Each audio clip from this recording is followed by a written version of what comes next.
Normally, when we clean the spaces that we work in, whether it's our offices, our warehouses, or our industrial facilities, we will clean things that we can see and reach. Oftentimes, things that you can't see or that you can't reach will get neglected, and dust and dirt will build up in those areas. And this is particularly problematic in areas where you've got high humidity or you've got vapors of various types. In the case of a garage, it's the exhaust from vehicles. In the kitchen, it's the oil that's vaporizing and sticking to these surfaces. In spaces like that, if dust is left for a long time, it cakes on and becomes a very serious problem when it comes to trying to clean it up. And the reality is that the dust and dirt that we ignore because we can't see it or can't reach it can cause long-term problems. The first of which is health issues. With fine dust building up, if there's that dust, for whatever reason, air turbulence or movement in the workspace, if that dust now starts getting airborne again, it can cause breathing issues. It can cause discomfort for people working in those areas. Second type of issue it would raise in the long term is dust like that settling on equipment, and inside of equipment can actually compromise the proper functioning of that equipment. And then thirdly, perhaps not as dire as the first two, but the third problem is the longer you leave this kind of dirt for cleaning, the harder it is to clean up. So the bottom line here is that you want to clean areas that you can't see and reach. So typically these are high areas in a workspace. You want to clean those regularly and properly.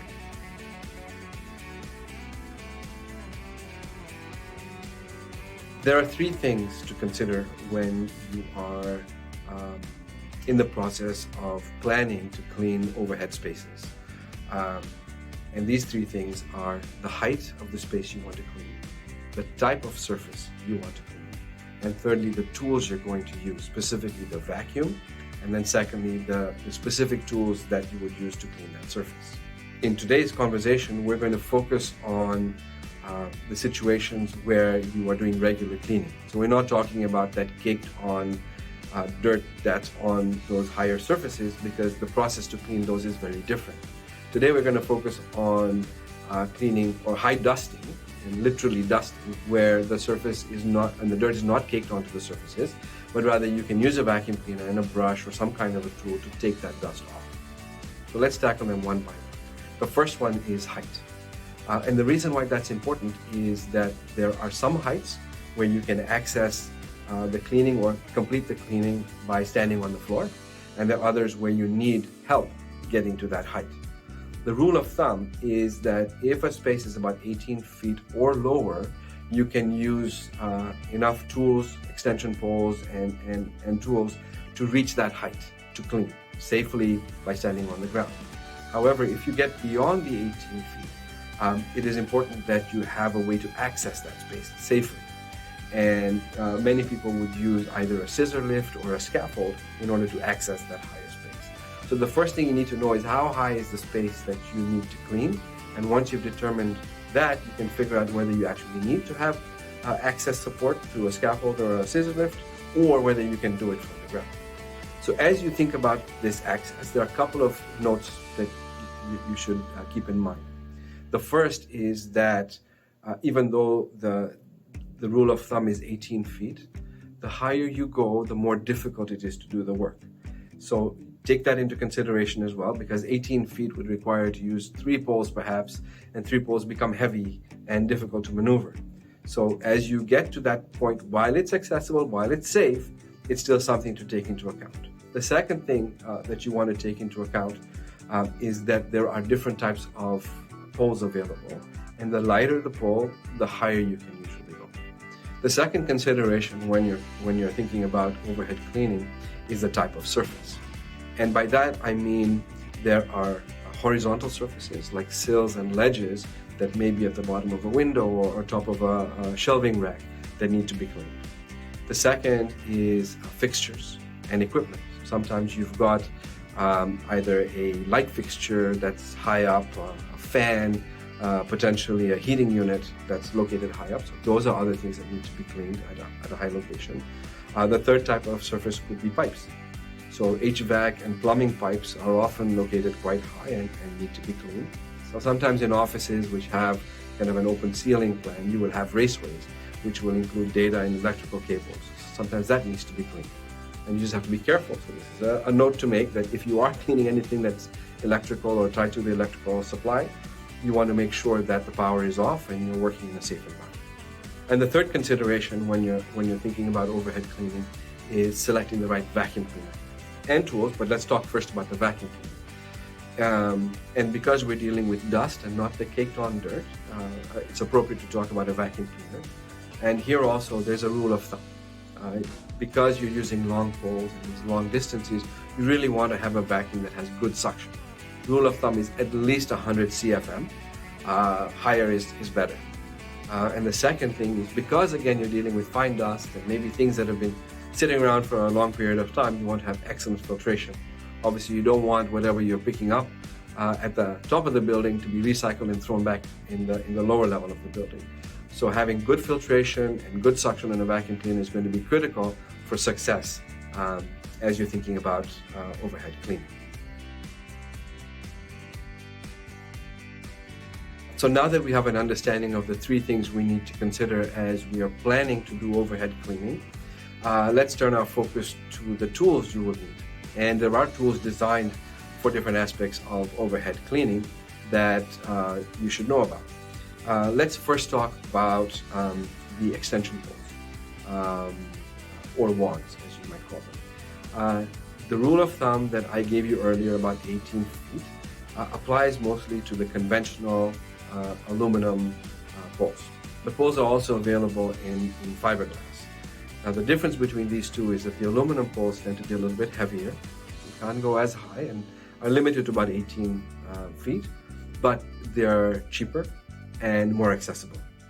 The fiber poles obviously are lighter and allow you to go a little bit higher, but they tend to be more expensive and harder to get.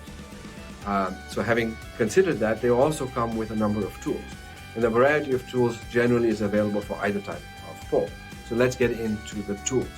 And what we'll do is we will talk about each type of surface and the type of tool that you will need. The first type of surface we'll tackle is a sill or a ledge. So this is a horizontal surface that is facing upwards, and you have to kind of get over and onto that surface in order to clean it. And there are a couple of ways to do that. One is by using a brush. So we have this small brush here that's attached to a gooseneck attachment that goes at the top of the pole. And what this does, it allows you to reach that horizontal surface from the floor while keeping the brush fairly flat on that surface and allow you to brush along and clean those surfaces. The second consideration is where you might use a round weighted brush. Now, the weighted brushes are really good because you're not having to pull down on the tool. The tool itself, because of its weight, is brushing against the horizontal surface. And you could use something like this. This is a 45 degree, which then has another 90 degree at the end of the brush, which gives you kind of a vertical or horizontal surface match and allows you to clean that sill quite easily from the floor. So another surface that you might consider cleaning are walls, especially if you're in the business of construction. Oftentimes when somebody is using or putting up drywall, you'll find that drywall dust will stick to the walls and it's hard to remove. And sometimes it's very high, and how do you get there? So a felt brush like this, or a felt tool attached to a long pole, allows you to actually get to the wall at all heights. By extending it, you can get up to ceiling walls that may be 10, 12 feet high quite easily with a brush like this. And because it's felt, it will make sure that the paint on the wall is not damaged, but instead you're just focusing on getting out the dry. So the third type of surface you might find are ducts and pipes that are conveying either the HVAC or plumbing. And those tend to also be located higher up in the ceiling and tend to gather a lot of dust. Now, the way you clean those is, in addition to using the extension pole or wand, you would have a tool that is designed for cleaning pipes. And pipe tools come in different diameters, different materials. So this, for example, is a weighted or it's an aluminum pipe tool which has a small diameter. But the weight is good because it sits on the pipe and allows you to drag it back and forth in order to clean it. The plastic tool this particular one has a bigger diameter, but requires you to put down a little bit more force in order to clean the pipe. But they also have large diameter tools like this one here, which allows you to clean a wide range of that pipe that you want to reach. And it's usually the top of the pipe that's dirty, so you have to get over it using, again, one of those either elbows, a 45-degree elbow, or a gooseneck extension to the pole in order to get to the top of the pipe. So another surface that we may be cleaning that's high up may be vents. And these are HVAC vents that are bringing in warm air all the time, or cool air in the summer to heat and cool the spaces. Now those vents tend to capture and collect the dust that is already in our system, and it tends to collect there. So one thing we could do is clean them, and accessing those vents or inside those vents is a little bit more difficult. So a good tool to use there is a crevice tool. Now this can be attached to a straight extension wand or a curved extension wand, whatever works for you, but this allows you to get inside of those vents. Sometimes the vents have meshes on them and you want to clean those. You can always use a small dust brush, or you could also get a flat long brush, depending on what tools you have in your kit. But really you want to have a brush and a crevice tool to clean the vents. Another surface that you might want to clean that's located overhead would be fixtures. Fixtures are like pot lights or fans, or equipment. You might have a heating unit that is suspended from your ceiling and you need to clean it. Now the tools you use are very similar to what we talked about before in terms of like the ledge and sill cleaning, where you've got brushes or weighted brushes, but the configuration may be slightly different. For example, I've just put the same weighted round brush upside down on that same curved surface. Now what this allows you to do is to clean from the bottom. So light fixtures generally, if you've got pot lights for example, they'd be round. And how do you get inside there? Well, using a brush like this, make sure that you're not damaging the bulb, but at the same time you've got a good surface with which to capture that pot light. But you could use the straight brushes for most of your other cleaning of equipment and fixtures. So in summary, we've been talking about things to consider when you are planning to do overhead cleaning. And the reason why it's important to understand what it takes to do overhead cleaning is that, number one, it ensures that you have safe work practices. Number two, it allows you to budget the resources that you need to get the work done, whether it's human resources or money.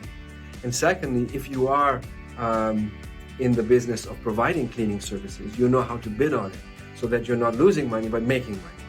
And the third is that you build the right toolkit that allows you to go into any kind of an environment and tackle the varying situations that you have for overhead cleaning in that particular space.